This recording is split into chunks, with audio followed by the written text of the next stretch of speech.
जब एक संकट हम पर आता है, एक आपदा आती है, बहुत बड़ी आपदा होती है, जो बिना वार्निंग के, बिना नोटिस के हमारे दरवाजे पे दस्तक देती है, तो अक्सर हमारा पहला रिस्पॉन्स होता है कि एक उसको डिनाई कर दे, उसको अंडरमाइन कर दे, उसको अरे ऐसे कुछ नहीं होगा। अब भारत देश है और भारत में सब पवित्र आत्मा है, यहाँ कुछ नहीं बढ़ेगा। आज की तारीख में दोस्तों 2.25 लाख हो गए हैं, और जब कुछ भी नहीं था तो डिनाइल में थे।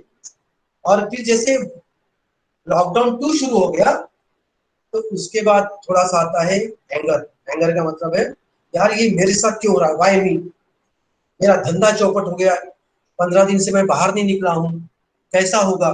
और नुकसान होगा। तो ये वाई मी वाला जो फैक्टर होता है ना, ये दूसरे स्टेज में आता है कुबलर रॉस मॉडल में। पहले तो डिनायर होता है, मुझे कुछ नहीं होगा, ये झूठ है, ऐसा तो पनपेगा ही नहीं, ये ऑटोमेटिक चला जाएगा, कुछ करने की वैसे जरूरत नहीं है, पर ठीक है आप कहते हो तो मैं कर रहा हूँ।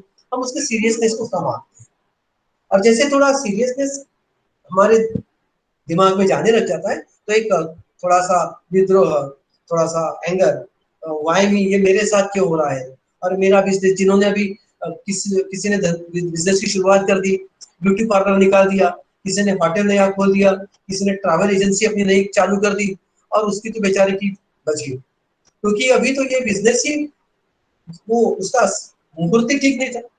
ऐसा कहते हैं कि राम को जिस मुहूर्त पे राज्याभिषेक होना था, उसी मुहूर्त पे उसको वनवास हो गया। तो ऐसे हमारे भी अभी कलयुग में कुछ राम निकले होंगे कि जब बिजनेस अच्छा शुरू हो, वो समय, बिजनेस अच्छा तो रहने दीजिए, पर वनवास हो गया, मतलब यार कहाँ फंस गया, ऐसा हो गया। तब एंगर आता है, और वो एंगर के बाद तीसरी एक अगली स्टेज आती है, उसको कहते हैं बार्गेनिंग और निगोशिएशन, कि इसमें से मैं कैसे रास्ता निकालूं, कैसे बाहर निकलूं। ये बाहर निकलने का रास्ता जब मैं ढूंढने लगता हूँ, तो मैं थोड़ा निगोशिएट करने लग जाता हूँ, और ये निगोशिएट करते समय थोड़ा सा एडजस्टमेंट, थोड़ा सा मांगता हूँ, थोड़ा कमांड करता हूँ, एक परिस्थिति को आकलन करने में लग जाता हूँ।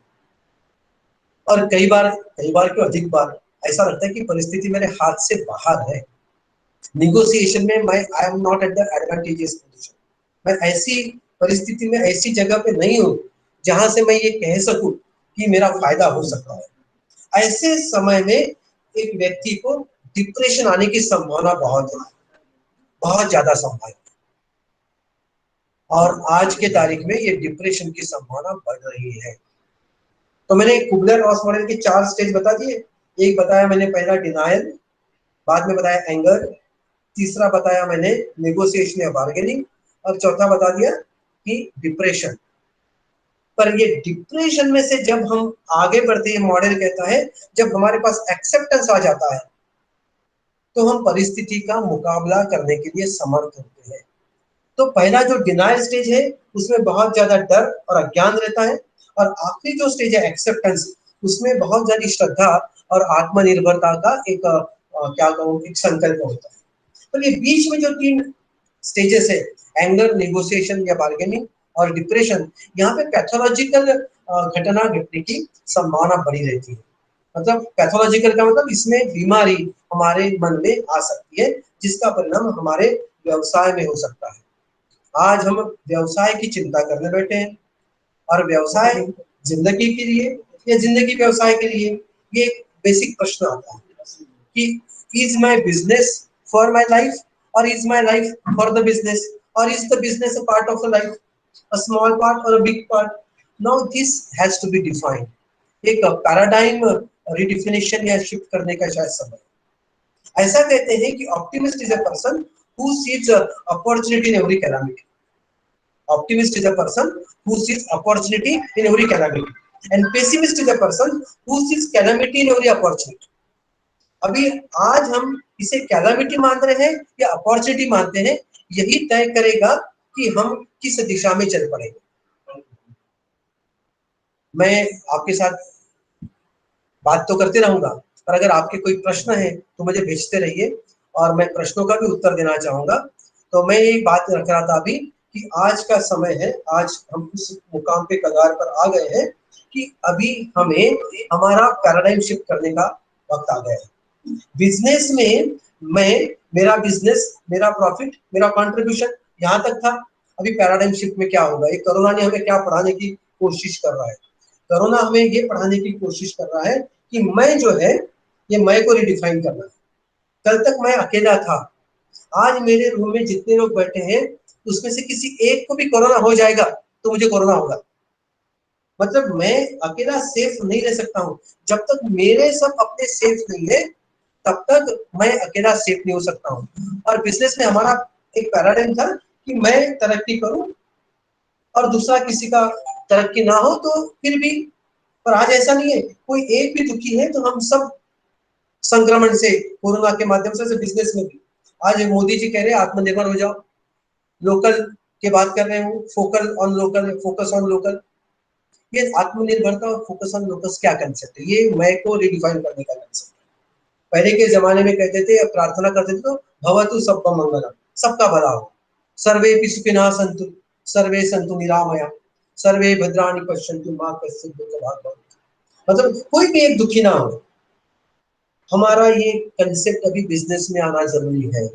बिजनेस में मैं अभी जब काम कर रहा हूँ तो मेरे साथ जितने जुड़े हुए लोग हैं, अगर वो मेरे कनेक्शन बैकवर्ड इंटीग्रेशन हो या फॉरवर्ड इंटीग्रेशन हो, मेरे पहले के हो सप्लायर्स या मेरे बाद में के हो डिस्ट्रीब्यूटर्स या एंड यूजर्स, हमें सबको अभी देखना होगा हमारे नए बिजनेस मॉडल में। और अगर हम ये देखने लग जाए तो शायद हमें एक नई दृष्टि मिल जाए। ऐसा कहते हैं कि नेचर ने एक रिसेट का बटन दबा दिया है कोविड-19 के माध्यम से। रिसेट का बटन का मतलब क्या होता है कि आज के तारीख में हमने जो कुछ किया था, शायद व्यक्तिगत स्वार्थ तो नहीं कहूंगा, व्यक्तिगत आकांक्षाएं कहूंगा, महत्वाकांक्षाएं कहूंगा, पर अभी ये व्यक्तिगत को हमें सार्वजनिक या उसे एक सामाजिक या उसको सार्वदेशिक या शायद विश्व, इस आयाम में से देखना होगा। एक मेरा बिजनेस, मैं इतना संकुचित दायरे में आज हम बिजनेस को नहीं देख पाएंगे। और एक देव और दानव की कहानी बताते थे पुराने समय। ऐसा कहते हैं कि भाई देव कौन और दानव कौन? देव और दानव व्यक्ति नहीं, तो ये वृत्तियों का प्रगटीकरण है, कथन है। ब्रह्मा जी ने दोनों का फर्क स्पष्ट करने के लिए नारद जी ने ये सवाल पूछा था कि आप देवों का पक्ष लेते हैं, दानवों को कम मदद करते हो। तो उन्होंने कहा कि ये देव दानवों के प्रति मेरा कुछ नहीं कहना है, मैं तुमको प्रत्यक्ष रूप से समझाने की कोशिश करता हूँ। तो उन्होंने अपने ब्रह्म लोक में देव और दानवों को पार्टी पे बुलाया, दावत पे बुलाया। और वो दावत ऐसी थी कि आपकी वो पुराने जमाने में थे तो बफे नहीं था, पंगत बैठती थी सामने, आमने सामने पार्टी मारकर, और बीच में थालियां परोसी जाती थी। तो उस तरीके से पहले उन्होंने दानवों को बिठाया जो भूखे थे, और उनको कहा गया कि आप मस्त आनंद लीजिए खाने का, पर एक शर्त है।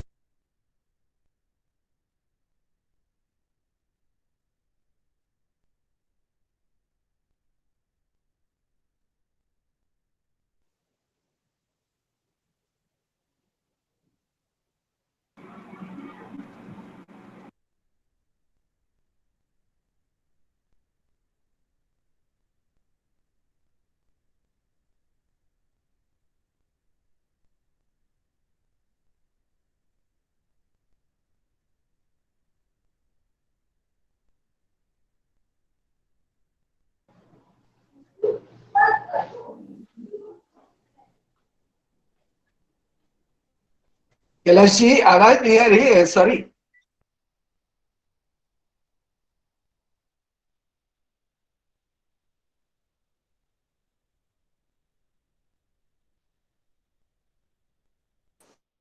सीता जी आप कुछ कह रहे थे? आवाज नहीं आ रही है, आवाज आ रही बंद हो गई थी, अभी आवाज बिल्कुल नहीं आ रही थी। ये सर म्यूट हो गए हैं कैलाश जी, उनकी आवाज नहीं आ रही है, वो म्यूट हो गए हैं। वो म्यूट हो गए हैं, अभी आवाज बिल्कुल नहीं आ रही है हम लोगों को।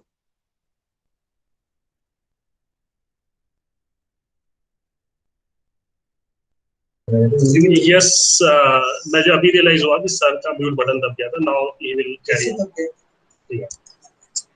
ठीक है, मैं कहाँ तक था पर, तो मतलब कहाँ से म्यूट हुआ था? हाँ चलो, सवाल के साथ में चलता हूँ। तो सवाल था डर को कैसा डील किया जाए, शायद मैं वहीं पे म्यूट हो गया था, ऐसा मुझे बताया गया। तो मैं कह रहा था डर ये बुरा है, ये मानना गलत है। डर हमारे सर्वाइवल इंस्टिंक्ट को मजबूत करता है। मैंने ये भी कहा कि झूठ कहते हैं जो नहीं कहते डर नहीं लगता, क्योंकि डर के आगे जीत है। तो हमें डर को निकालना नहीं है, डर को हमें सावधानी में कन्वर्ट करना है। जो डरता है वो सावधान रहता है, और जो डरता नहीं वो असावधान हो जाता है। तो हमें अभी डर को कैसा डील करना है? तो डर को हमें सावधानी में परिवर्तित करना है, उसको हमें हमारी प्रिकॉशनरी मेजर में लाना है, ना कि वो हमें क्रिपल कर। डर अगर हमें क्रिपल कर दे तो उसे डिसफंक्शनल कहेंगे, और डर अगर हमें सावधान कर दे तो हम उसे फंक्शनल कहेंगे। और ये फंक्शनल डर बहुत अच्छा होता है। एक फौजी होता है ना, फौजी भी जब बॉर्डर पे जाता है लड़ाई करने, और वो जब विपक्ष से लड़ाई करता है तो उसे भी जान गंवाने का डर रहता है। ऐसा नहीं कि वो अपनी जान को डरता नहीं, जान गंवाने का डर उसको भी है, और उसको भी अपनी बीवी बच्चे फैमिली सब कुछ है, पर फिर भी उसका कर्तव्य उसके डर से ज्यादा पावरफुल होता है।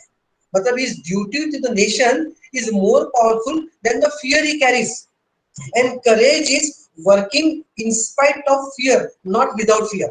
साहसी वो होता है जो डर से आगे रहता है, डर से कारण पीछे नहीं होता है। आज हमें साहस दिखाने का समय है।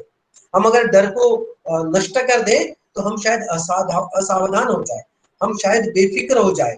हमें बेफिक्र नहीं होना है, हमें सावधानी बरतना है। आज हमें फिजिकल डिस्टेंसिंग करना है, हमें एक नई लाइफस्टाइल को अंगीकृत करना है। आज हमें नए सिरे से जिंदगी के आयाम को डिफाइन करना है। और ये डर, कुछ समय हमें डर लगेगा, और कुछ दिनों बाद ये डर हमारा दोस्त बन जाएगा। मैं आपको विश्वास के साथ कहता हूं दोस्तों, डर जब कुछ समय तक हमारे साथ चलता है तो डर अपनी इंटेंसिटी खो देता है।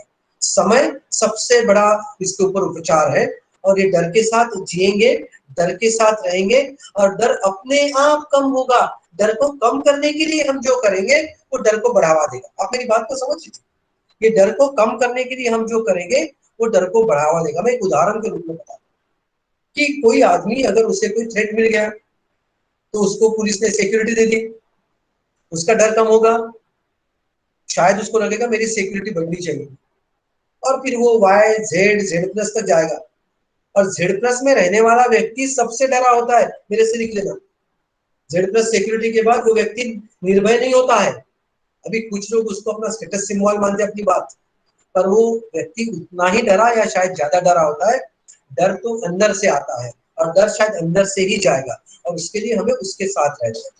डर को हमें, और जब हम डिनायल में रहते हैं ना, मैंने जो कुबलर रॉस मॉडल बताया उसमें डिनायल में रहते हैं तो हम डर से डरते हैं, डर से डरते हैं। अरे मरना तो हर एक को एक दिन है, आपको मुझे सबको मरना है, कोरोना से नहीं तो और किसी चीज से मरना है। दोस्तों आपको मैं बता दूं कि आज के तारीख में मॉर्टेलिटी रेट कम हो गया है, आपको शायद पता ना हो। टेररिस्ट अटैक कम हो गए हैं, एक्सीडेंट कम हो गए हैं, और नेचुरल डेथ के प्रमाण भी कम हो गए हैं। मरने वालों की संख्या जो कोरोना से है वो तो बढ़ रही है, पर बाकी संख्या कम हो रही है। एक लॉ ऑफ नंबर काम कर रहा है। अभी कोरोना ऐसा है कि जो संक्रमण फैला रहा है, डर लग रहा है। जब हमारी हर्ड कम्युनिटी, अपनी हर्ड इम्यूनिटी आ जाएगी तो शायद ये भी निकल जाएगा, और मुझे विश्वास है हम इसके साथ आगे बढ़ते रहेंगे तो डर नष्ट हो जाएगा। कोई और सवाल है क्या कैलाश भाई? देव और दानव के मुद्दे में बात हाँ, मैं कथा बताने वाला था। मैं आपको बिजनेस में नया पैराडाइम कैसा लाना है इसके बारे में देव और दानव की कथा बता रहा था। नया पैराडाइम की शुरुआत में वो ब्रह्मलोक की बात। नारद मुनि उस समय के एक आज तक चैनल थे, खबरों के आगे खबरों के पीछे सबसे तेज आज तक होता है ना, वैसे नारद मुनि थे, त्रिलोक की यात्रा करते थे, और वो ब्रह्मलोक में जाके कहने लगे एक बार कि ब्रह्म जी, आप देव भी आप ही ने तैयार किए, दानवों को भी आप ही ने तैयार निर्मित किया, पर फिर भी आप देवों का पक्ष लेते हुए मुझे नजर आते हैं, और दानवों के साथ आप अन्याय करते हो। ये मेरा आप पर आरोप है। नारद जी ब्रह्मा के पुत्र माने जाते हैं, देवर्षि भी थे, तो उनका अधिकार था ब्रह्मा के साथ ऐसी बात करने का। तो ब्रह्मा जी ने कहा कि देव और दानी ये व्यक्ति के प्रतीक नहीं है, तो ये वृत्ति के प्रतीक है, और मैं आपको ये वृत्तियों में क्या फर्क है ये समझाने के लिए एक प्रयोग करता हूँ। तो उन्होंने ब्रह्मलोक में देवों को और दानवों को दावत पर बुलाया, और उस समय दावत होती थी अंगत पंगत वाली, नीचे पाल्टी मार के बैठना, थाली परोसी जाती थी, और खाना खाते थे। तो शुरुआत में उन्होंने दानवों की पंगत रखी क्योंकि वो भूखे थे और दूर से आए थे, और नारद ने कहा दानवों को आप हर बार निग्लेक्ट करते हो, तो इस बार दानवों को पहले परोसी।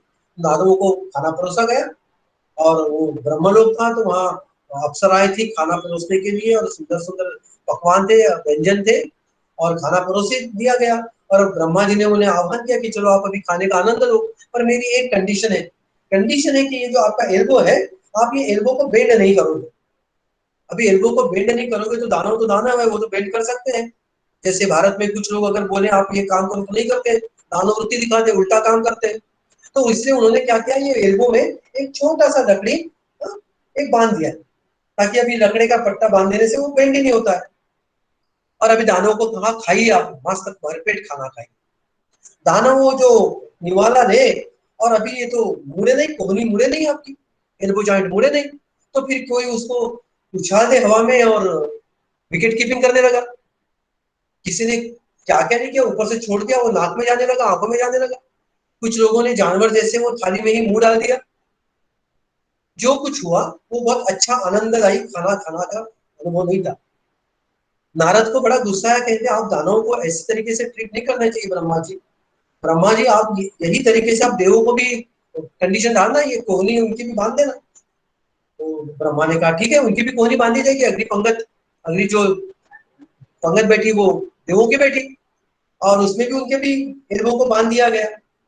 और जब उनको बांध दिया गया एल्बो को, तो अभी देवों ने क्या किया, तो वो जो अपने थाली में का या आगे वाले की थाली में का निवाला आगे वाले भगवान के मुंह में दिया देवों के, और आगे वाले जो बैठे थे उन्होंने निवाला उठाकर आगे वाले के मुंह में दिया। आप मेरी बात को समझ रहे थे कि when you help each other, एकमेका सहाय्य करो, we help each other, this is the principle of interdependence, this is the principle of social behaviour. हम जब दूसरों की परवाह करते हैं तो दूसरा भी हमें मदद करता है। गिव एंड गेट, बिल्कुल सही बताया, गिव टू रिसीव, इसलिए दो कि परत वापस मिले। आज के तारीख में दोस्तों, भारत में जब ये कोविड चल रहा था तो मुझे बड़ा अभिमान है, फक्र है ये बताने में कि भारत में इंस्टीट्यूशनल वो गवर्नमेंट बॉडी ने कितना किया पता नहीं, पर गुरुद्वारे ने अनेक अनेक सोशल ऑर्गेनाइजेशन में नाम नहीं लूंगा क्योंकि नाम लेने से किसी पंथ भाषा या पक्ष का मैं प्रतीत हो जाऊंगा, पर कितने लोगों ने मुफ्त खाना खिलाया, किट दिया, किसी ने फुटवेयर दिया, किसी ने उनके लिए जाने आने का प्रबंध कर दिया। बड़े हीरो हैं, मतलब विलन का काम करते पर बड़े हीरो हो गए हैं, और हीरो है हो गए नहीं, वो है जिन्होंने एक देने की वृत्ति दिखाई।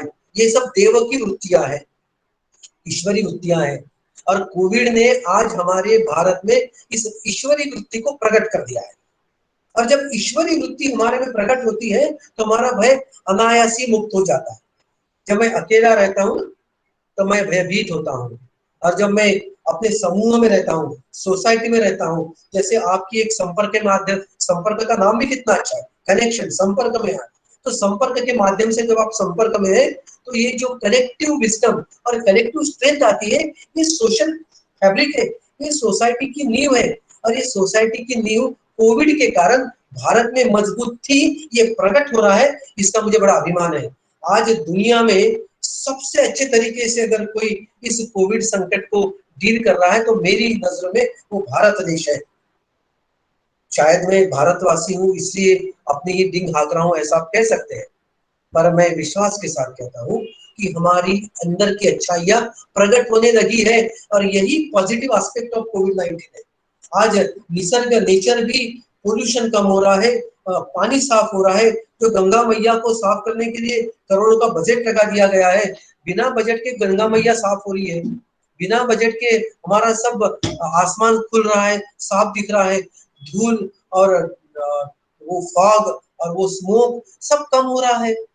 मुझे तो बड़ा आनंद होता है जब ये नेचर क्या कहूँ शुद्धिकरण की प्रक्रिया से गुजर रहा है, और ये नेचर का जब शुद्धिकरण हो रहा है तो हमारे पे एक बड़ा आवश्यक क्या कहूँ कर्तव्य बनता है हमारा कि जब बाहर का नेचर अच्छा हो रहा है तो हमारे अंदर का नेचर भी अच्छा हो। यही कोविड की सबक है।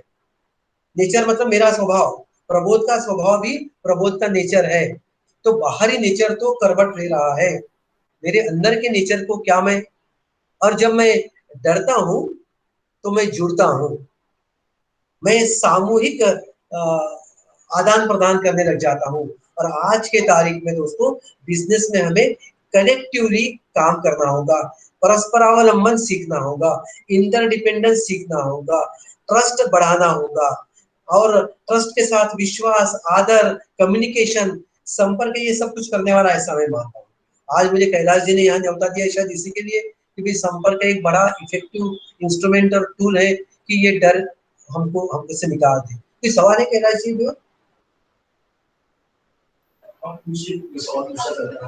कोई अगर सवाल पूछना चाहता है तो मुझे प्लीज सवाल पूछिए। मैं बेसिकली मानसोपचारक हूँ, MBA मार्केटिंग हूँ, कारपोरेट में काम किया हूँ और थोड़ी समझ रखता हूँ इस विषय की। कोई सवाल हो तो मुझे प्लीज पूछिए। My question is already there. Divyansh Jain Divyansh ji का कोई सवाल है? दिव्यांश जी सवाल नहीं पहुंच रहा है मेरे पास, आप प्लीज पूछिए।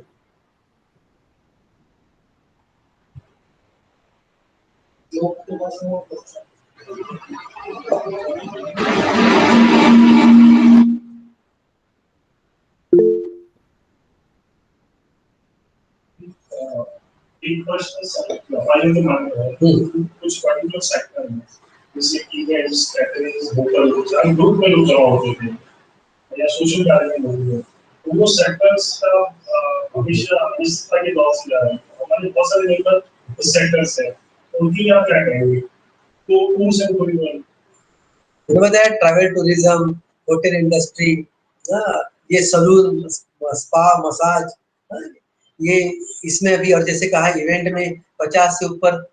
देवेंशी जस्ट कॉपी और रेसिडेंट डिस्ट्रिक्ट। अच्छा ठीक है, तो मुझे कैलाश जी ने सवाल पूछा है कि ये सेक्टर के लोगों में एक थोड़ा सा मायूसी या थोड़ी असहायता अभी महसूस हो रहा है। यस, सच्चाई ये है कि हमारे सोशल क्या गैदरिंग के ऊपर थोड़े निर्बंध आने वाले हैं। अरे आप ये सोशल गैदरिंग की बात कर रहे हैं, शादी ब्याह में तो छोड़िए, मयत में भी 20 के ऊपर लोग मौत होती है किसी की, funeral में भी 20 के ऊपर लोग नहीं आने दे रहे। ये कुछ समय चलेगा सर, और इस दरम्यान हमें शायद नए तरीके से अभी लोगों तक पहुंचने का मुझे क्रिएटिविटी अगर यूज करना है तो मैं आई would imagine this now. What I would imagine is that कि 30-30, 40-40 लोगों के गुट बन रहे हैं और वो वीडियो कॉन्फ्रेंसिंग के माध्यम से सब, मतलब I can imagine a large event of 3000 which are scattered at 60 to 80 places, not more than 50 at each place, and they are connected via such a digital mechanism। और हर एक को वहां पे ये जो कैटरिंग सर्विस है या जो कोई हॉस्पिटलिटी सर्विसेज है वो प्रोवाइड कर रहे हैं। ऐसा कुछ होने की संभावना है। संभावना तभी बनती है जब हमारी भावना बैलेंस्ड है। मैं चाहता हूं कि इस समय हमारी भावनाओं को नियंत्रित करें, मायूस ना हो, कुछ ना कुछ जरूर होगा, इस पे विश्वास करें। जो कुछ हो रहा है हमारे भले के लिए हो रहा है। शायद कुछ समय के लिए हम एक डाउनफॉल या एक डाउन स्विंग में से गुजर रहे हैं, ये जरूर है, पर ये डाउन स्विंग अपस्विंग की शुरुआत है, ऐसा मैं मानता हूँ। और ये truth is some business are getting the dent and the real brunt of on their profit and their activities. That is the truth. But we'll have to live with this truth. Yes, कोई सवाल? Sir, what do you have to say for increasing sale and profit in ready-made garments business? Because it would be difficult for owner. However, no exchange, no trial process has started now. If customer do not get and take loss, they lose trust on us. I'm looking for your response on code of conduct, conversation power with customer, etc. Yes, अभी जहाँ पे trial ही नहीं allowed है, जहाँ पे 5 से ज्यादा है, 6 से ज्यादा ग्राहक अंदर आ ही नहीं सकते हैं, तो एक बात बताऊं, पर आज एक लोगों की जरूरतें भी थोड़ी बदल रही हैं। मतलब आज नेसेसिटी और लग्जरी, इसको एक क्लियर डिस्टिंक्शन में देखा जा रहा है, और लोग नेसेसिटी के ऊपर तो कोई कॉम्प्रोमाइज नहीं करते। मतलब साबुन है, खाने की चीजें हैं, या सैनिटाइजर है, या मास्क है, इसके ऊपर तो कोई आंच नहीं आएगी। पर जो अभी लग्जरी आइटम में जाते हैं, जिसमें शायद गारमेंट भी जाएगा, ट्रैवल भी जाएगा, होटल भी जाएगा, ऐसी जो इंडस्ट्री जाएगी, वहां पे कुछ आंच तो जरूर आने वाली है। पर अभी जो गारमेंट इंडस्ट्री में लोग हैं, वो अगर कुछ, मैं भी इमेजिन कर रहा हूँ, कुछ ऐसे प्रोडक्ट लेके आ जाए कि जो, क्या कहूँ, फ्लेक्सिबल, मतलब मैं मेरी बात बता देता हूँ कि मैं, मेरी बनियन का साइज मुझे पक्का पता नहीं है, और कुछ इसमें क्या बोलते हैं, वो 80 85 एक ही है, 90 95 एक ही रेंज में है, और फिर हम थोड़ा सा अंदाज से लेते हैं। ऐसे फ्लेक्सी मोड शायद गारमेंट में जाना होगा। शायद मैं समझता हूँ, to really adjust to this situation, the lifestyle will change and people start using the loose garments या लूज क्या प्रोडक्ट्स। ये जो फिटिंग वाली जो चीजें हैं, fashion basically is defined by the society, and I am sure कि ये सोसाइटी के बेनिफिट के लिए फैशन बदलेगी। आज के तारीख में दोस्तों आप देख रहे होंगे, मैंने 2-3 महीने से दाढ़ी नहीं की है, फिर से फ्लोइंग बियर्ड ना हो, मैं भी सदगुरु जग्गी वासुदेव दिखने लग जाऊं अगर कुछ दिन बार बार शॉप ना खोले तो। और हो सकता है कि यही फैशन बन जाए आगे चल के। या मैंने मेरे कुछ दोस्तों को देखा है, उन्होंने तो सीधा सर ही मुंडवा लिया घर से। मैंने कुछ मेरे दोस्तों को देखा कि उन्होंने अपने वो बाल ही मुंडवा लिए हैं। मतलब इतने बाल बढ़ गए थे कि उन्होंने क्या करना उनको पता नहीं चला, तो उन्होंने अपने बाल पूरा, क्या उसको, ट्रिमर से मुंडवा दिए हैं। लाइफस्टाइल बदलने वाली है, और एक गारमेंट इंडस्ट्री भी शायद लाइफस्टाइल चेंजेस में से गुजरेगी, ऐसा मेरा अनुमान है। कुछ समय, जब तक अभी ये 1-2 महीना थोड़ा देखना होगा कि क्या बोलते हैं, वेट एंड वॉच वाला ये टाइम है। हर चीज में तुरंत सोल्यूशन देना बहुत मुश्किल हो जाएगा। पर एक बात जरूर है, परिस्थिति जैसी भी रहे, मनस्थिति आपके नियंत्रण में है, ऐसा मैं मानता हूँ। यस, ठीक है, ठीक है। Prabhu sir, I have a question. Pradeep ji मुझसे बात करना चाह रहे हैं, please. Sir, during this tough time, we know industries are going through a very hard time, and many industries are leaving their employees, putting them on leaves or vacations, or we are not able to pay. But I don't want to do that. But see, going ahead in the year, when it's Diwali time, bonus या other perks का time आता है, I want a way out or some points where I can explain them, motivate them कि you have to understand कि this year it is just be a survival for all of us. Because कहीं ना कहीं उनके मन में expectations रहती हैं फिर भी कि इंडस्ट्री तो चल रही है, भले वो इंडस्ट्री उतना नहीं चल रही है, उतने ब्रेक इवन पॉइंट पे भी नहीं चल पाएगी इस साल. It will just be a survival year for all of us. How to explain them this about perks and all that thing? Give me some points on that, please. Yeah, I appreciate your issue.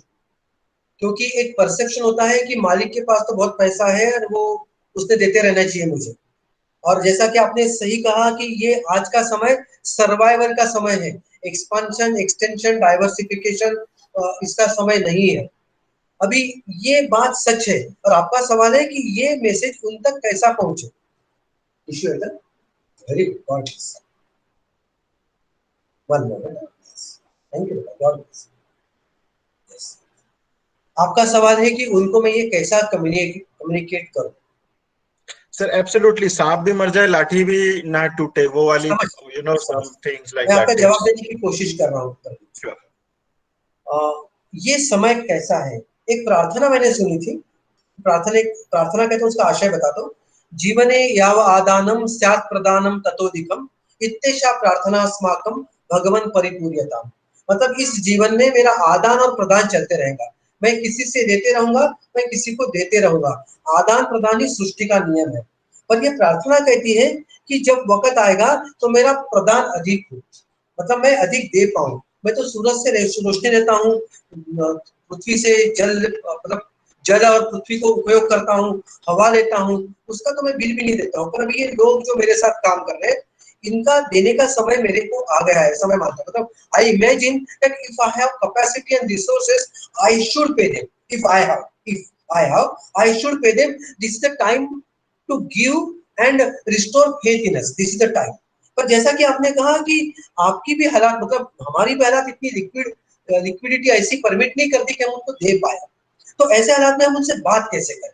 मेरा एक विश्वास है, मेरा विश्वास है कि हमारे intention हमारे चेहरे से, हमारे बातों से झलकते हैं।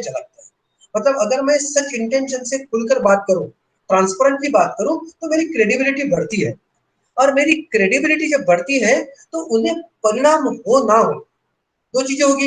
एक तो वो मेरे पे विश्वास रखेगा और दूसरा वो शायद मेरे पे विश्वास नहीं रखेगा, पर मैं सोते समय निश्चिंत होकर सोने वाला हूं। तो मैं आपको एक सुझाव दूंगा कि आप उनके सामने ट्रांसपेरेंटली अपनी परिस्थिति बयान करिए, रखिए, उनको चॉइस दीजिए कि मैं इसमें से क्या बेहतर कर सकता हूँ। I would like a democratic or participative form of decision making in such cases. Generally, management and the owner are taken as autocrats and they impose their decisions on the workers who are taken as subject to the autocrats. तो ये चित्र थोड़ा इस समय बदल जाए और मैं समझता हूँ कि ईश्वर ने आज हमें एक मौका दिया है। जैसे लोगों ने एक अपनी डिविनिटी थ्रू चैरिटी प्रकट की है जरूरतमंदों को, वैसे ही ये जो 50, 100, 500 लोग मेरे साथ काम करते हैं, अगर ये मेरे कुटुंब का हिस्सा है या फैमिली का हिस्सा है, ऐसा मैं मानता हूँ। और जैसे फैमिली में कोई अगर बीमार गिरता है तो उसकी बीमारी के समय मैं उसको मदद करता हूँ, वैसे आज ये इंडस्ट्री बीमार हो गई है। इंडस्ट्री बीमार इसलिए हो गई है कि उसके ऊपर निर्बंध डाले गए हैं और वो अपनी कैपेसिटी की क्षमता से मैन्युफैक्चरिंग नहीं कर पा रही है, तो profit has got a dent. और ऐसे हालात में कैसे करूं? तो आपके इंटेंशंस, आपकी ऑनेस्टी, यही इसका एकमात्र पैरामीटर है। आपको किसी को साबित नहीं करना है। इसलिए नहीं कि प्रबोध ने कहा इसलिए आपने अच्छा काम किया या वर्कर ने कहा इसलिए आप दानी हो गए। इसलिए आप अच्छे हो गए क्योंकि आपने आपकी क्या कहूँ मैं, आपकी डिविनिटी को, आपकी इंटरनल विशेषता को बहुत ट्रांसपेरेंटली प्रकट किया है। और ये आज समय आ गया है, हमारे पास जो कुछ होगा वो देने का समय आ गया है, जो कुछ है वो। और अगर हम कलेक्टिवली सर्वाइव हो गए, कलेक्टिवली सर्वाइव हो गए तो हम इंडिविजुअली बाद में ग्रो हो जाएंगे। पर अगर हम कलेक्टिवली सर्वाइव नहीं हुए तो मैं इंडिविजुअल वेल्थ भी नाकाम जाने वाली है। मतलब मेरा डर तो जो अभी 30, 40, 50 लाख लोग या करोड़ कह रहे माइग्रेंट जो चले गए वर्कर, वो इंडस्ट्री फिर से कैसी उभार पे आएगी, ये भी मेरा एक मैक्रो लेवल की चिंता है। आप आपकी इंडस्ट्री स्पेसिफिक बात कर रहे हैं, लेबर को रिटेन करना सर्वाइवल स्ट्रेटेजी का बहुत आवश्यक कंपोनेंट रहेगा, ऐसा मैं मानता हूँ। आई hope I have given some direction. I'm sure I cannot be guide to you. You are the best judge and best person to decide for your own industry, and you have a divinity inside you. Each one of us, we are divine by our basic nature. I would like this divinity to be manifested now. और जितना आपका दिल बड़ा हो जाएगा sir, आप एक पैसा दोगे तो 10 लाख दोगे, गरीबों की सुनो, वो तुम्हारी सुनेगा। It is not between you and those workers, it is between you and that God above. Thank you so much. Thank you so much. God bless. Yeah. Hello, Prabodh ji, Bhushan here. Yes, Bhushan ji. So हाँ जी, सो अभी हम आप meeting चालू होने के पहले ही यहाँ पे काफी अच्छे पॉइंट्स, मतलब रितेश जी, प्रदीप जी और हम डिस्कस कर रहे थे, तो वहाँ पे एक अच्छा उन्होंने एक पॉइंट लिखा है कि पहले जो था 15-20 ईयर्स 30 ईयर्स पहले, तो एक जनरेशन गैप हम बोलते थे। अभी क्या है कि एक सिंगल जनरेशन के अंदर ही गैप्स बन रहे हैं। मतलब पहले अगर हम टेक्नोलॉजी चेंज की बात करें तो उसको 20-25 साल लगते थे, अभी 5-5 साल में दुनिया कहीं की कहीं चली जाती है। सो इसमें अगर कोई आपको, आई वांट टू स्ट्रेस की इम्पोर्टेंस की यहाँ पे फर्स्ट ऑफ ऑल एक डिजिटल इनकम सोर्स जनरेट करने का व्हाट इज द इम्पोर्टेंस, जो लोग अभी उस फील्ड में मतलब उनको ज्यादा अभी नॉलेज नहीं है। और सेकंड ये इंपॉर्टेंट चीज है कि kind of multiple income sources अभी कितना इंपॉर्टेंट हो जाते हैं। पहले जो था कि आपका एक जॉब रहता था, आप एक इन्वेस्ट करते थे, 1-2 इनकम सोर्स आप पे सफिशिएंट होते थे।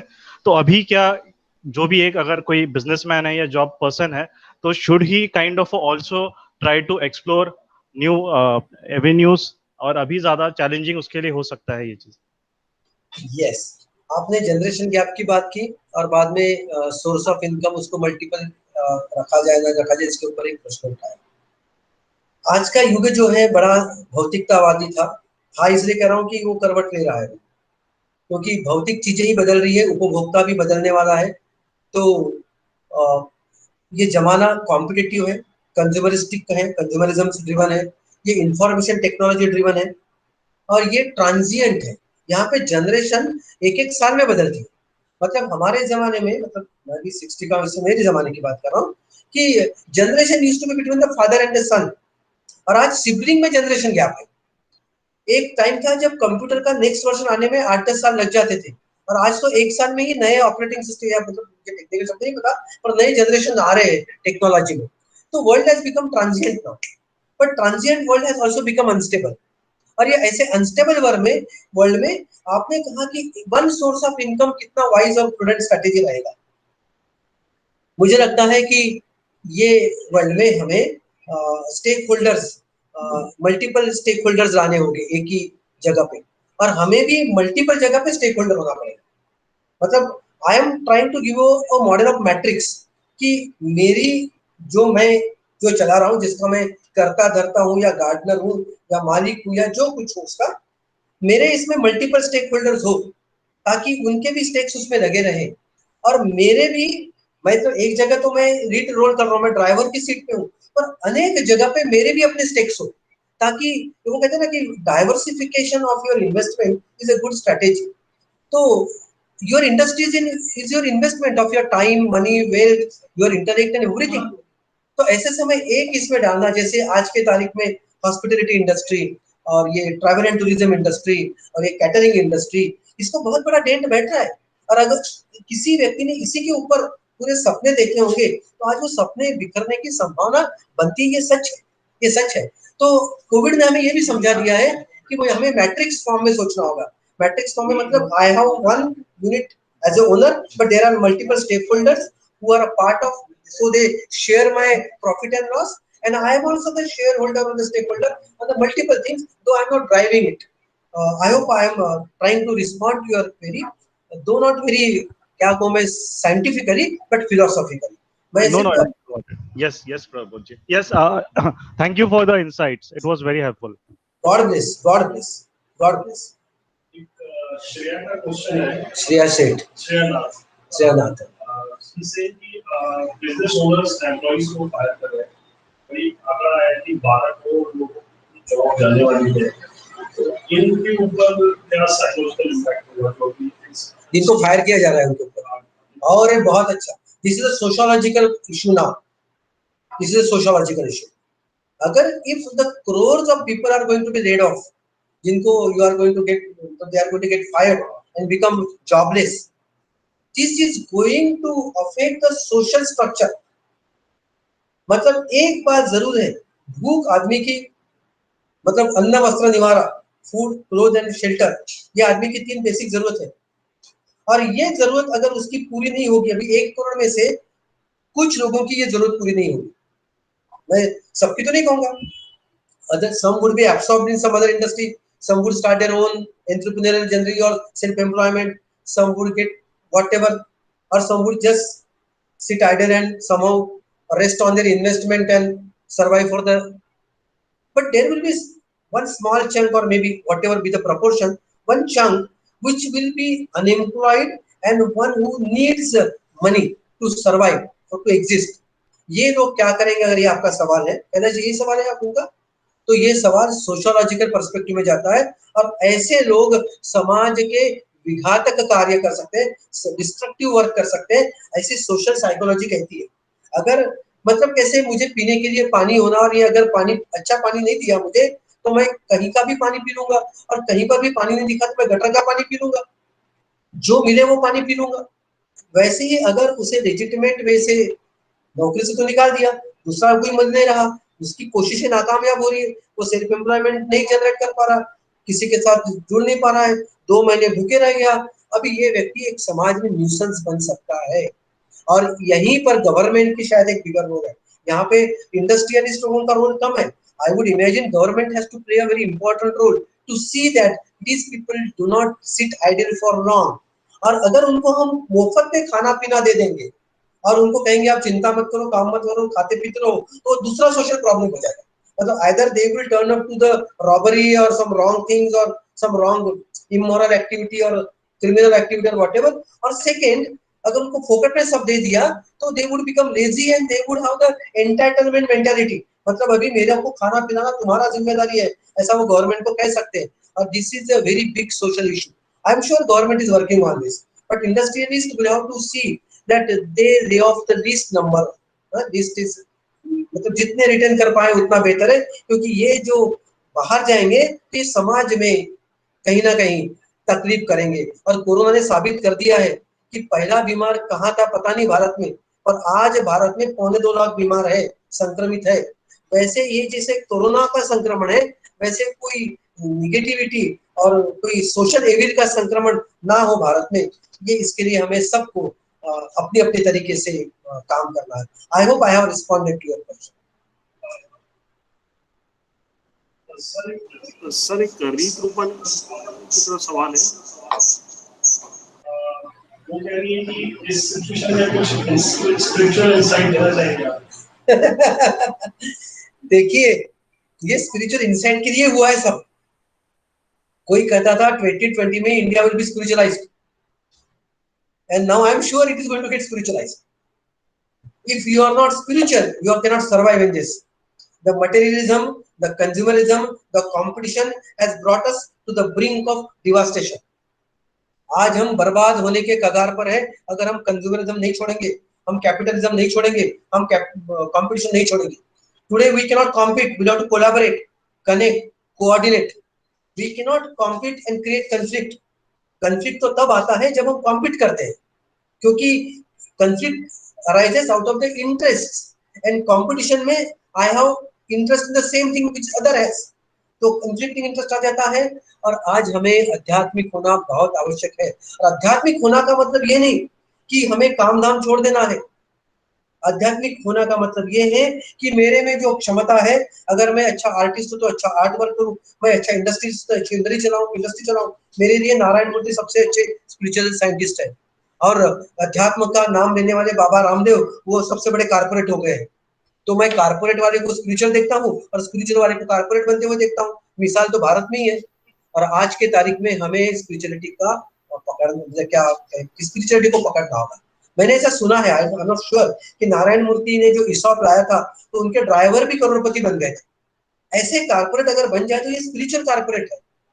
तो हमें ऐसी इंडस्ट्री चलानी है जिसमें आत्मनो मोक्षार्थ जगत हिताय च, मतलब मेरा भी मोक्ष हो, आत्मनो मोक्षार्थ मतलब मेरा मोक्ष हो, पर वो जगत हिताय च, जगत के हित में हो। जगत का अहित करके, कैपिटलिस्ट मेंटालिटी से पूंजीवाद करके, दूसरों का अहित करके, किसी का नुकसान करके, किसी को नीचे रख के अगर हम आगे बढ़ जाएं तो कोरोना का संक्रमण दोबारा आएगा। और इस बार 100 साल बाद नहीं आएगा, इस बार भी 5 साल बाद ही आ जाएगा, क्योंकि अभी सबक लेना जरूरी है। और मैं समझता हूँ कि भारत की दर्शन शास्त्र, भारत की फिलोसफी, भारत का बैकग्राउंड, भारत का कल्चर, भारत का रिचुअल, कर्मकांड, ये सब अध्यात्म को पोषक है, प्रेरित करने वाला है। भाग्यवान है हम कि भारत में है इस समय। हमारा विश्वास अटूट है। जिन्होंने विज्ञान के सहारे प्रगति की, मैं विज्ञान के विरुद्ध नहीं हूँ, मैं खुद MSc गोल्ड मेडलिस्ट हूँ, पर मैं विज्ञान की मर्यादा को जानते हुए ये वाक्य कह रहा हूँ कि विज्ञान हमें किसी एक कगार तक, उन्नति तक ले सकता है, पर आत्मोन्नति करनी है तो अध्यात्म करना होगा। और आत्मोन्नति करेंगे तो जगह का हित होगा। वो मैंने जब भी प्रार्थना कही, आदान और प्रदान, तो प्रदान अधिक होते रहेगा, जगह का हित होते रहेगा। और फिर पता चलता है जगह के हित में ही मेरा हित है, जगह के हित में ही मेरा हित है। तत्त्वम असि, आप वो आप ही हो, ये जब पता चलता है तो हमारा नजरिया बदल जाता है और हम फिर शायद एक नए ब्रह्म का तैयार करेंगे। हम ब्रह्मास्मि करने लग जाएंगे, शिवो हम कहने लग जाएंगे। यही आज के लिए मेरी स्पिरिचुअल इंसाइट है। आपको अपेक्षा करता हूँ कि आपको मेरी गपशप बातें अच्छी लगी। क्या टाइम हुआ है अभी? एक सवाल मेरी तरफ से। अच्छा, एक सवाल कैलाश जी की तरफ से और फिर मेरी बकबक को मैं शांत विराम दूंगा। यस, जैसे कोविड क्राइसिस में हम लोग देख रहे हैं कि जो कुछ हो रहा है अच्छा हो रहा है, ज्यादातर चीजें अच्छी हो रही है। तो इस वक्त लोग व्यापार में भी निराश वाले जो सेक्टर है कि होटल इंडस्ट्री बंद हो जाएगी या कोचिंग इंडस्ट्री बंद हो जाएगी, ये सब देखने की बजाय जो पॉजिटिव्स आ रहे हैं कि फार्मा सेक्टर में काम बढ़ रहा है, एग्रीकल्चर में काम बढ़ रहा है, ऑटोमोबाइल IT सेक्टर में काम बढ़ रहा है, और घर पे सबको ब्रॉडबैंड चाहिए, तो जो लोग खाली हो रहे हैं वो प्रशिक्षण लेके नए सेक्टर में जाने का प्रयास क्यों नहीं कर रहे हैं? और मतलब अब सब कुछ अच्छा हो रहा है तो शायद क्या पता व्यापार में भी भारत अच्छा करने लगे और एक्सपोर्ट बढ़ जाए हमारे यहाँ से। तो मेरा इसके ऊपर रिस्पॉन्ड, देखिए कैलाश जी ने बहुत अच्छा रखा कि क्यों ना हम सेक्टर बदल दें और अपने ऑप्शंस अपॉर्चुनिटीज को ढूंढे दूसरी जगह जाके। पर मेरा अपना एक अलग नजरिया भी इसकी तरफ देखने का। लॉ ऑफ इनर्शिया सेज कि we continue to do what we were doing in the past and since it was giving me success I never change my ways, I never change my course, I never change my approach. Now those who are into the industries which are getting the big jolt and the dent have to either change the ways to do the business or change the business itself. Kailash ji मुझे कह रहे क्यों ना हम अलग sector identify करें। मैं उसके विपक्ष में नहीं हूँ, पर मैं और एक पक्ष रखना चाहता हूँ, उसको कॉम्प्लीमेंट्री और कॉम्पेटिबल पक्ष, कि क्यों ना हम एक अलग तरीके से यही बिजनेस करना चाहें। मतलब अभी हमें क्या बोलते हैं, एक जीरो बजटिंग नाम की सिस्टम थी पहले। जीरो बजटिंग मतलब पहले बजटिंग कैसा था, जिसको पहले अलॉट किया उसी में इंक्रीमेंटल राइज देके या कंपैरेटिव करके बजट एलोकेशन होता था। जीरो बजट का मतलब पूरा तोड़ दिया and now every activity has to satisfy और जस्टिफाई द एलोकेशन। वैसे मैं चाहता हूं कि इस समय ये वक्त आ गया है, crisis is a source of innovation, necessity is a mother of invention. आज के तारीख में हमें इन्वेंशन और इनोवेशन का सहारा लेना होगा। मैं सेक्टर बदल दो इसके विपक्ष में नहीं हूं, पर उसी सेक्टर में अगर रहना है तो आपको आपके तरीके बदलने पड़ेंगे। जो तरीके ने आज तक मुझे यहाँ तक पहुंचा दिया वही तरीका मुझे आगे ले जाएगा। ये वृथा विश्वास शायद मुझे गड्ढे में लेके जाएगा। तो आइदर मुझे I have to change the approach और I have to change the sector, जैसे कि कैलाश जी ने कहा, उनसे मैं सहमत हूँ। कैलाश जी आपको मेरी बात ठीक लगी? God bless you. अभी मेरा 1 घंटा हो गया ऐसा मैं मानता हूँ। क्या बिल्कुल लेना चाहूंगा। देखिए मैं आपके लिए आया हूँ, आपको खुश करके जाऊंगा, तो सवाल पूछिए। विवेक मोराटा जी है, उन्होंने पूछा how can we go ahead with our service as educationists serve for other education than academic। हम academic के अलावा दूसरी education में डील करते हैं तो हमारा काम कैसे आगे बढ़ेगा? क्या नाम है इनका? Vivek ji, I am so happy you are my brother in the same field. I am educationist, I have my institute of psycho management studies, I am director of it, founder also. और मुझे विश्वास है कि आज के तारीख में एजुकेशन भी एक अपनी करवट लेने वाला है। पहले के जमाने में गुरुकुल होते थे, छोटे छोटे गुरुकुल। कुछ समय पहले जो अज्ञानी लोग होते थे वो स्कूल को स्कूल कहते थे, स्कूल। और आज हमने ई स्कूल लगा दी है। आज के तारीख में एजुकेशन में टीचिंग सेंट्रिक अप्रोच को बदलना होगा और लर्निंग फोकस्ड अप्रोच को लाना होगा। Teaching and learning are two components of education. और आज तक हम curriculum based teaching centric education का बढ़ावा देते रहे और उसमें से अपना पेट पानी भरते रहे, मुनाफा कमाते रहे, एक समाज की सेवा भी करते रहे। पर आज हमें इंडिविजुअलिस्टिक अप्रोच पे जाना होगा, लर्निंग सेंट्रिक होना होगा और स्टूडेंट पे फोकस करके स्टूडेंट इंटरेस्ट को समझना होगा। और ये हमारी डिजिटल टेक्नोलॉजी हमें ये करने में बहुत मदद करेगी। मुझे विश्वास है कि आने वाले समय में एजुकेशन फील्ड के बहुत नए नए दरवाजे खुलने वाले हैं। जो education confined to the curriculum and the four walls and the infrastructure में था, वो एजुकेशन फैल के हर व्यक्ति एक कैटलिस्ट बनने वाला है एजुकेशन का। मैं एक नया विजन देख रहा हूँ एजुकेशन में और भारत ही उसका प्रोपोनेंट होगा, ये भी मेरा विश्वास है। I am so happy you asked me this question. You are my brother in the same field, I am also educationist. और कोई सवाल? एक लेडी है, नाम जिसको मैं चेक कर रहा हूं, she is asking about the future of the jewellery manufacturing industry. हम लोग ज्वेलरी वाली चीजें खरीदेंगे और ये सिंगार वाली चीजें नहीं खरीदेंगे। आभूषण और अलंकार ये तभी आते हैं जब सारी जरूरतें पूरी हो जाती या फिर इन्वेस्टमेंट हो। मैं देख रहा हूं कि अभी हमें नए आभूषणों की खोज करनी पड़ेगी, क्योंकि अभी शादी में 85 लोग आएंगे तो वो जो एग्जीबिशनिज्म होता है कि दिखावा, तो किसके सामने? तो देखने वाले ही कम है तो फिर पहनने वाले भी तो फिर रुचि खो देंगे। तो मैं आपकी प्रॉब्लम समझ रहा हूँ और मुझे नहीं पता, पर हो सकता है शायद लोग भगवान को भी आभूषण चढ़ाने लग जाएंगे, आदमियों को नहीं। और हर घर में मंदिर हो जाएगा और फिर हर घर में एक तिरुपति हो जाएगा जो करोड़ों की जायदाद रखता है। तो हर घर में एक मंदिर बन जाएगा जो इन्वेस्टमेंट बन जाएगा और भगवान को आभूषण चढ़ा के शायद हर घर में कोई ट्रस्ट बन जाएगा ईश्वर का। मुझे नहीं पता, I am just imagining, this is my wild thought, very stray thought, unorganised thought. पर आई होप आपने भी नाम छुपा दिया तो मैं भी अपने जवाब को वहीं तक रखता हूँ। God bless you. I want you to enjoy this business and something good will happen. I believe in miracles, sir. I believe in miracles. Miracles would happen. Stay put. बस डटे रहो. और जैसे कि कैलाश जी ने कहा, नया सेक्टर ढूंढ लो, या फिर जैसा मैंने सुझाया कि नया कोई अप्रोच ढूंढ लो, लोगों तक पहुंचने का. लोग जरूर मिलेंगे, जरूर मिलेंगे. Thank you so much. God bless you. आपने मुझे बुलाया और मुझे बुलाने के लायक समझा. कैलाश जी मेरे एक अच्छे दोस्त बन के, मैं उनको एक बार पहली बार मिला था, आज दूसरी बार मिला, तो तीसरी बार मिलने की उम्मीद लेके जा रहा हूँ. और धर्मेंद्र जी मेरे बहुत करीबी दोस्त हैं. दोस्तों के साथ बैठने में हरदम मजा आता है. और मैं आपको देख नहीं पा रहा हूँ, पर मैं फील कर रहा हूँ कि मेरे अनेक दोस्त यहाँ पे थे और वो अनेक दोस्तों से मैंने बात किया. ट्रीट मी लाइक अ फ्रेंड. मुझे ऐसे आसन पे से बात नहीं करनी है जहाँ पे मैं बहुत सयाना और होशियार लगूं. मैं एक दोस्त बोल के आपके पास आया था और आपसे गपशप किया. अगर पट गई, अच्छी लगी तो बहुत अच्छा, ना पटी तो बस ठीक मान लीजिए, माफ कर दीजिए. God bless you. और धर्मेंद्र जी कुछ बात करें. I am extremely grateful to Prabodh sir for his gracious presence at the time of the scorching sun, when the temperature of Nagpur city is reaching to 47 degrees Celsius, and he has find time for us and given consent to be present in this auspicious gathering. And he has rightly said that the crisis is the source of innovation, and also necessity is the mother of invention, and believe in miracles.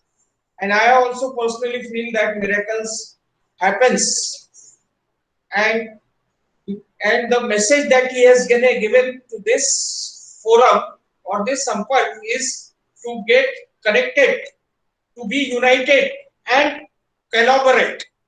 And also about the spirituality, that the science and spirituality are the two sides of the same coin. And he has rightly given an example of Narayan Murthy ji, who is a corporate spiritual person, and we should follow such, adapt in our life also.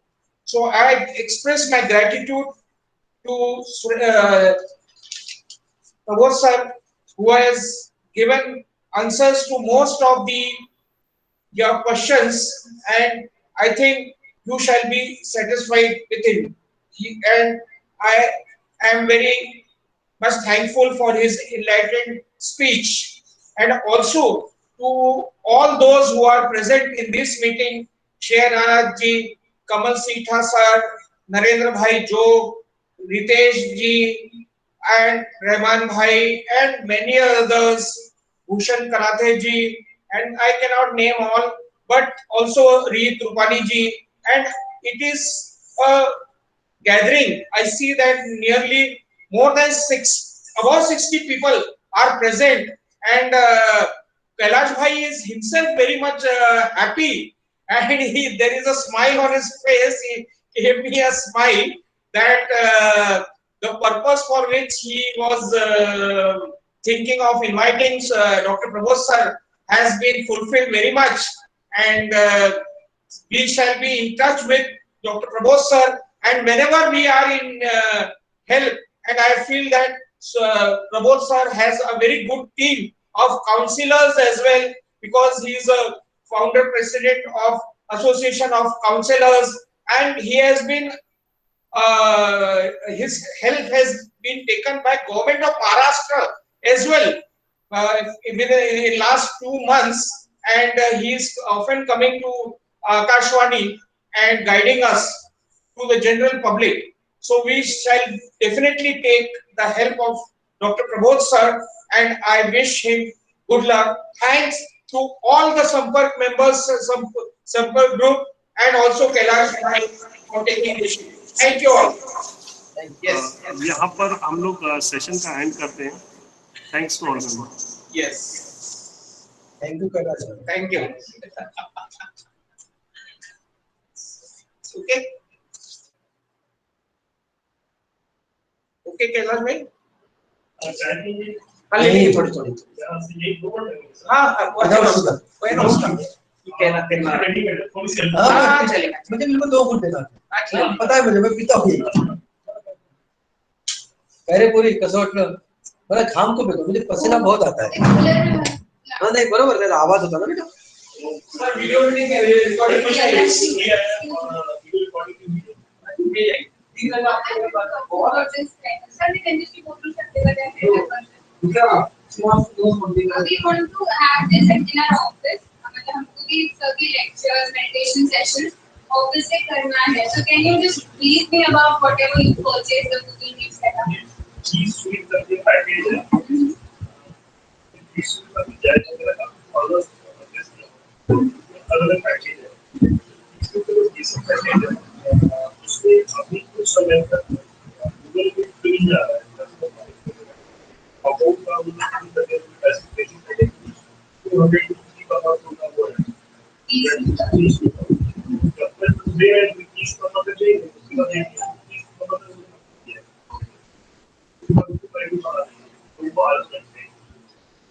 आपका जो wifi plan है वो कौन सा है? ये area wise होता है, ये भी ज़्यादातर मीटिंग में नहीं करना होता है, आप जैसे वेटर्स खाली बैठे हैं और जब तक मैं कॉर्पोरेट लोगों को फोन करता हूँ कि आपको बाइक कॉर्पोरेट चाहिए या तो ये बाइक में काम नहीं कर रहा है ये पूरी डिमांड आ रही है शॉर्टेज, तो अगर वेटर्स को कॉर्पोरेट में पहुंच जाए तो तो स्किल है डेवलपमेंट करना होगा, डेवलपमेंट करना होगा। तो ऐसे बहुत सारे नए सेक्टर आ रहे हैं जब भी वो पब्लिक ट्रांसपोर्ट से पहले ट्रैवल करते थे बस से ऑटो कहीं जाएंगे पब्लिक ट्रांसपोर्ट की होगी तो पता नहीं कोई सुविधा होगी इनकी सेल बढ़ेगी क्योंकि सब खाली हो इधर से ये तो इधर वेरी है ये तो ऐसी शॉप में बैठे रहेंगे तो गवर्नमेंट वाला ऐसा ही है ये क्या है जियो आ चुका है पूरे आपके क्या है वो आ गए तो बाकी सब मिल गई जियो का फायर ऑप्टिकल फाइबर अनलिमिटेड है और सुपर स्पीड है बॉडी डाउनलोडिंग तो वो लैंडलाइन फोन है लेकिन सामान है पैकेज में जियो टीवी है तो केबल टीवी का ऑप्शन है वो भी आता है गवर्नमेंट के साथ और सीसीटीवी से आपको बैटरी तो जगह को कनेक्ट करना है वो भी कंप्लीट पैकेज है बेसिक पैकेज आपको And वो purchase करने का installation cost कितना है?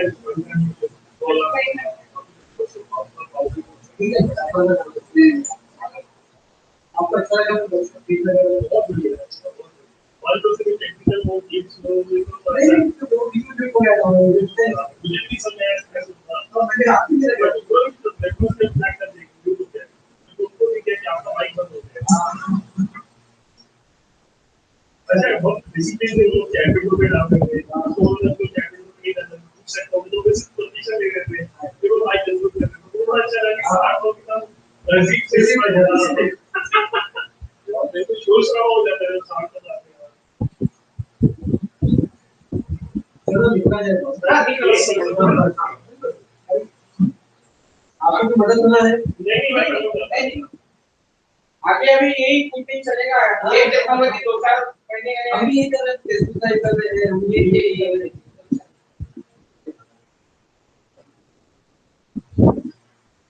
कोई ऐसा नंबर ढूंढने का ऐसा करेंगे मैं मदद करूंगा रिलायंस कंपनी नहीं मैं हमको भी रेकमेंड किया गया है तो वैसे भी इनका नंबर भी नंबर ले लो क्या प्रकार का हुआ है वो इधर उधर से कैसा भी कर रही है जो स्टूडेंट से आईएमएस के उन्होंने भी जियो फाइबर ही बोला है तो बेसिक ब्रॉडबैंड केबल का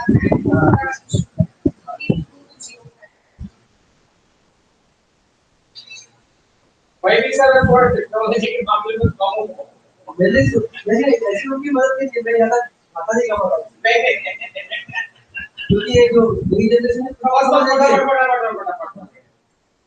जैसे प्रियंका की अभी बाकी है तो समझ ले हम माता रहे को माता कुछ नहीं मेरे ऑफिस में को साथ साथ टाइप भी करना था लेटर तो मेरे साथ बैठे रहते मैं दूसरों से करा दो सारा ईमेल ये वो मैं उसमें देखता हूं ये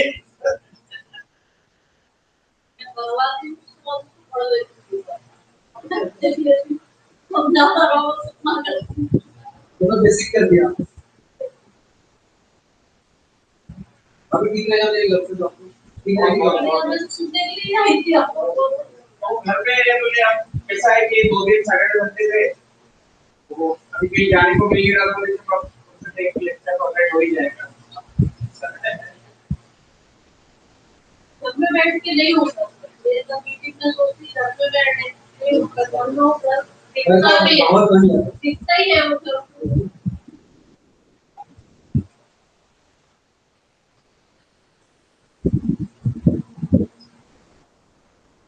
सीखा था कि क्या आज?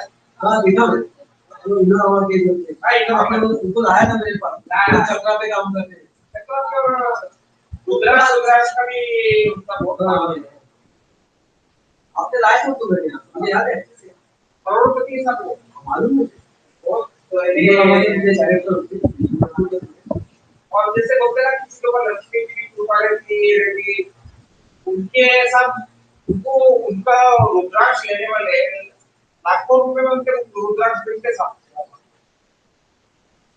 मैंने लाख 2-2 5-5 ऑनलाइन जाते उनके, 5 लाख 2 लाख विदेशों में जाते उनके, चल रहा तू मजाक में उनको बोल रहा था, मैंने बोला तो था कोविड के लिए निकला क्या निकल जाएगा वो भी मतलब क्या है, सभी लोग का कितना होगा बातें करने की बहुत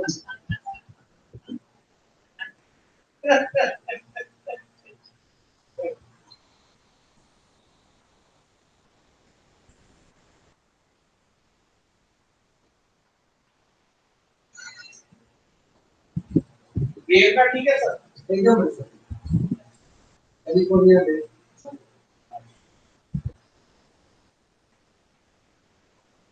इंडिया के लोग अच्छे ही करते हैं उधर जाके, मैंने देखा। बेसिकली इंडियन का खुद भी जैसे हम भारत में इसे हम खुद को कम आते हैं, पर ये आपदा में भी इंडियन लोग बहुत अच्छे तरीके से कर रहे हैं। वहाँ पे इसलिए कल्पना है कि इंडिया का लॉकडाउन हमारी जो पॉलिटिकल सिस्टम है, जो अलग अलग धारणाएं हैं, बहुत अच्छे से लॉकडाउन हो गया है। 2 महीने हम लॉकडाउन में रहे, हाँ कोई देखिए मजदूरों का जो माइग्रेशन है वो एक थोड़ा सा तकलीफ वाला सेक्शन है, तो मोस्टली बहुत अच्छे तरीके से अब कुछ चीजें तो क्या सर मालूम नहीं था ना, तो मैं क्या करना है, ये नया फेनोमेना है ना, तो अपने तरीके से गवर्नमेंट अपने कुछ निर्णय ले रही है, ये फॉलो कर रही है, वो कर रही है। और देखा उनको पहली बार है ना, क्या करेगा, इधर का होना था, इधर भी जा रहे थे, इधर तो इधर हो जाता है, गलती निकालना है, कोई भी निकाल सकता है, कोई भी आदमी वहां पे बैठता ना साहब, दो आदमी कुर्सी पे बैठता ना, उसको मालूम है कि कैसा चलाना पड़ता, तो वहां पे थोड़ी बैठे आज मोदी साहब बैठे, कल मैं बैठूंगा, ये कोई बैठेगा, निर्णय लूंगा तो उसमें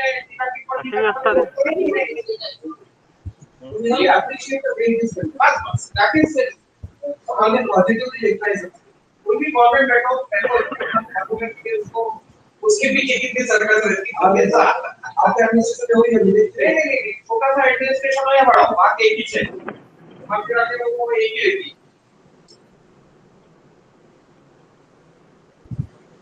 मुंबई में भी उद्धव ठाकरे कैसे चला रहा होगा ये उसको मालूम है, इसका उसको मालूम। हां केजरीवाल के आंसर में बेचारा उसको बोलता नहीं क्या मालूम उसको।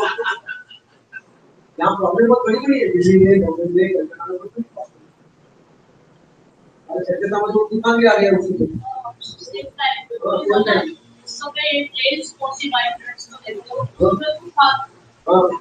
अभी दिल्ली में कल भूचाल आ गया, भूकंप आ गया। इन्फॉर्मेशन की ट्रेंड्स भी आ रही है, तो उसमें तूफान में व्यस्त है। बोलने के लिए ठीक है कि भाई आपने कोई अरेंज नहीं किया, उसकी नहीं अरेंज किया, ऐसा नहीं। सबकी परिस्थिति क्या, स्टेट की परिस्थिति क्या अलग रहेगी, कंट्री की परिस्थिति क्या अलग रहेगी। हम एक छोटा सा इशू टेबल के अंदर आए तो हम हो जाते हैं, बहुत बड़े इशू जो टेबल करते हैं।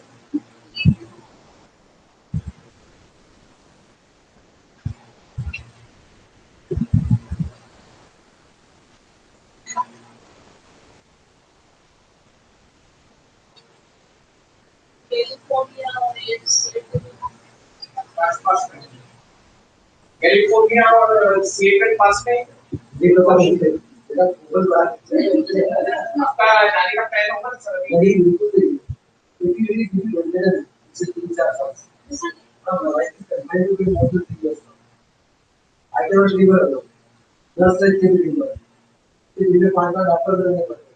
अच्छा पहला ना ये सब करने को फंडिंग करना पड़ता है। आप समझ गए कंपनी में रहे तो मम्मी 52 इयर्स है इसका एवरेज फैक्टर हो गया मेरे साथ 82 years. अभी दो घर में मैं तीसरा प्राइवेट एक रिलेटिव हुई आउट ऑफ नागपुर अभी पर जब मत लूंगा तो भी मन्ना ने सेवा जाकर तो नहीं जाता कभी की कहा है कभी सर कभी क्या दे जाओ कर रहते हैं घर की होती है जरा बातें वो तो सवाल नहीं उठता। मम्मी जी से जो उनका नहीं बनता है नहीं वो तो समझ जा रहा है और मम्मी जी का चेहरा बेटा मम्मी मेरे साथ ही रहना चाहती है नहीं वो सब मेरे को लेके गया था और वो बड़े भाई के साथ ले रहा है वो सभी जगह ऐसे ही तो बहू का यूज होता है जो कुछ होता है सभी जगह यही हाल है सभी जगह मेरे घर पे भी तो वहां का विश्वास करने पे जा रहा लेकिन मेरे साथ तो वो भाग्य है हमारा माँ बाप के साथ नहीं वो तो सवाल नहीं। और हमारे यहाँ भी ऐसी है हमारा जो भाई है तो उधर कोई भी मेरे पास था डॉक्टर है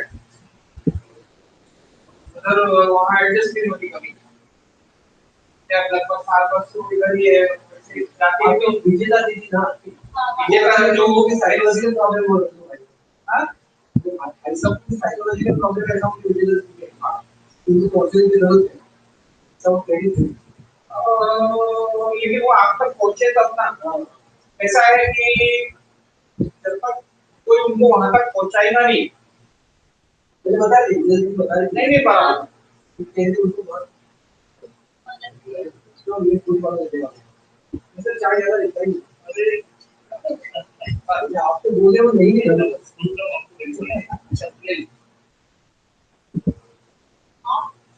ये तो स्ट्रांग है हमारी हाँ तो ये मेरी स्ट्रांग नहीं और मैंने जो बातें कही इच्छा के बारे में तो वो बातों को समझ में नहीं मतलब हमारी बातें वो शायद कुछ भी नहीं मेरी बातों से समझ ऐसा है कि अभी तुमको यहाँ से जाने के बाद बहुत छोटे से गांव में करके उसने अपने आप को वहाँ सेट किया साइकोलॉजिकल स्ट्रॉन्ग ने कर पाए ना सर आप मानेंगे नहीं कि चाइल्ड स्पेशलिस्ट है पीसीएच की यहाँ से गवर्नमेंट मेडिकल कॉलेज से की बाद में सांगली से की और उसमें कोई और परिस्थिति नहीं की और कर लिया और ये देता हूँ ये यूज किया हुआ है